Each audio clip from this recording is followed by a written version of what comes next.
Je me suis engagée. Je me suis engagée auprès de mon amie qui me soutient dans ce projet de publier une vidéo. Elle m'a dit il y a 2 jours, tu dois publier à 12h01. 12h01.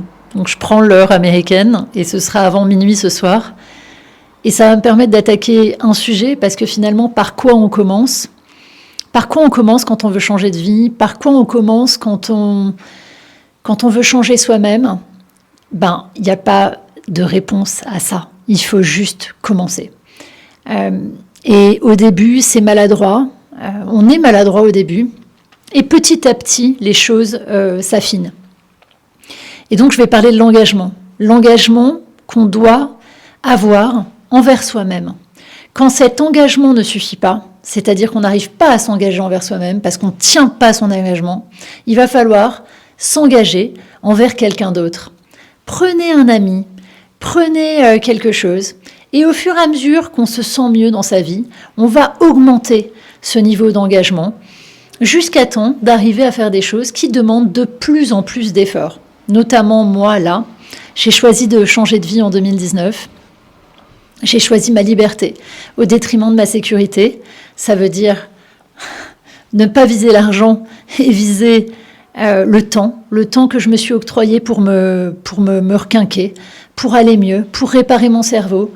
J'ai réellement changé le programme à l'intérieur de mon cerveau. Mon cerveau fonctionnait mal, j'avais une vie chaotique, j'avais une vie de merde, je me détestais, je ne supportais plus rien, je pouvais plus me voir en peinture, je crois que mes enfants non plus, et que les personnes que je rencontrais, il n'y avait rien qui allait, je fumais, je faisais de la boulimie, tendance au comportement compulsif, ou en tout cas on tournait en rond dans ma tête, à être enfermée dans ma tête, à ne plus jamais pouvoir en sortir. Et je me suis dit, je vivais un enfer. Quand la souffrance vient de l'extérieur, pays en guerre, des gens très pauvres, des maladies graves, vous ne pouvez rien y faire. Donc, quand on ne peut rien y faire, il faut accepter ça et laisser ça aux gens qui... Voilà. Quand la souffrance vient de l'intérieur, là, on peut y faire quelque chose. Il va falloir s'accrocher. C'est pas facile, mais ça fonctionne. La priorité, c'est de se sentir bien.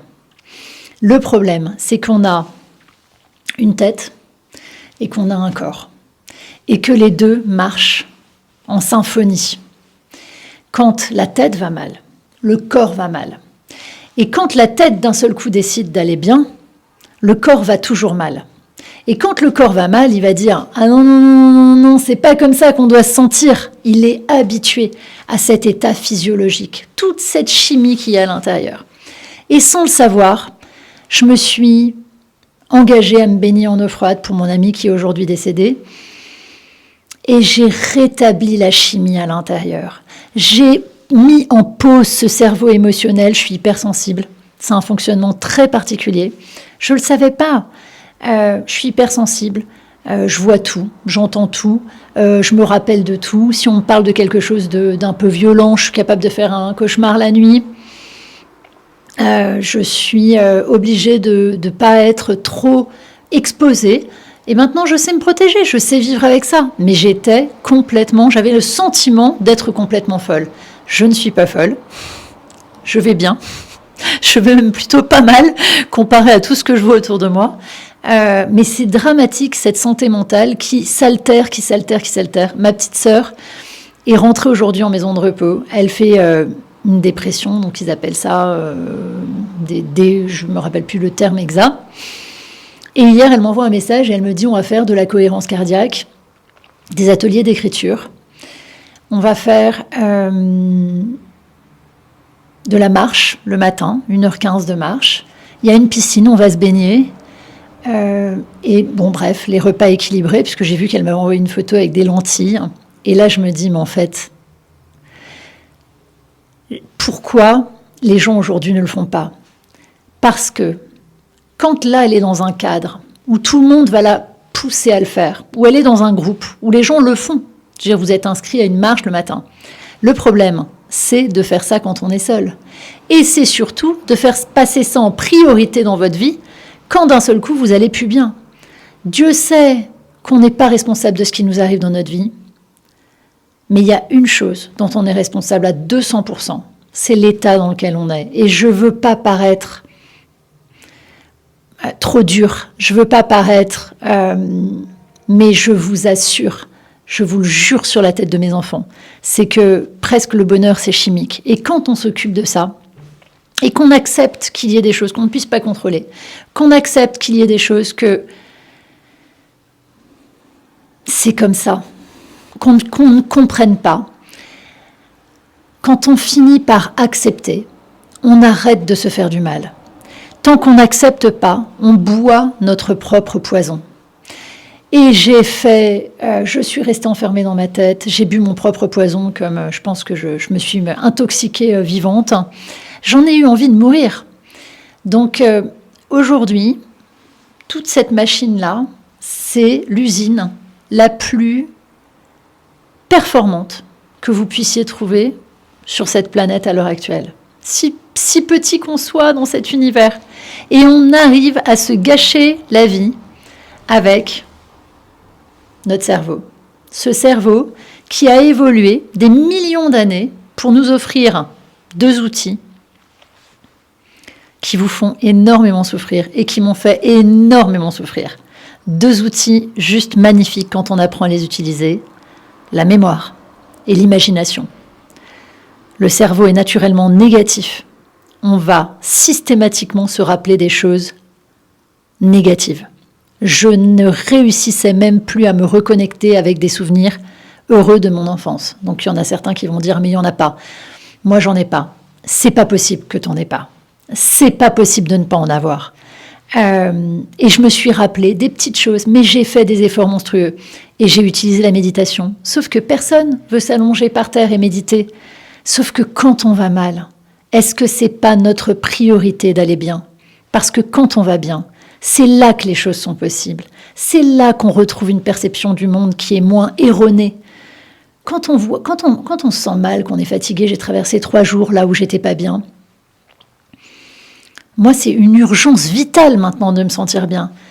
Quand je me sens mal, d'un seul coup, je vois le monde autour de moi. Je ne le perçois même plus, ce monde-là, comme il est. Et là, d'un seul coup, aujourd'hui, je vais bien. Et je me dis, mais... Donc, il n'y a pas de réalité. La réalité, c'est nous, notre façon de voir le monde extérieur. Cette perception change quand on va bien. Un jour où on va bien, vous allez voir, les choses sont plus jolies autour de vous. Quand vous allez mal, il va y avoir des altercations, ça va être compliqué, ça va mal se dérouler, j'ai pas de chance. Non, c'est pas une question de chance. Il faut rétablir son état à l'intérieur. Je vais donner des outils, je vais partager ce projet avec vous. Je ne sais pas si ça va vous plaire. C'est mon challenge ultime, parce que c'est ce que j'aimerais faire dans la vie. Je me donne 365 jours et je vous invite à vous donner, à vous aussi, 365 jours pour changer ce que vous voulez changer. Le processus est le même pour tout le monde. Les difficultés sont les mêmes pour moi, qui a un projet professionnel et qui là n'est absolument, j'ai rien, j'ai aucune légitimité. Il n'y a personne qui a fait ça dans ma famille, j'ai pas de modèle, je sais pas comment faire, je regarde pas les réseaux donc je ne sais pas publier.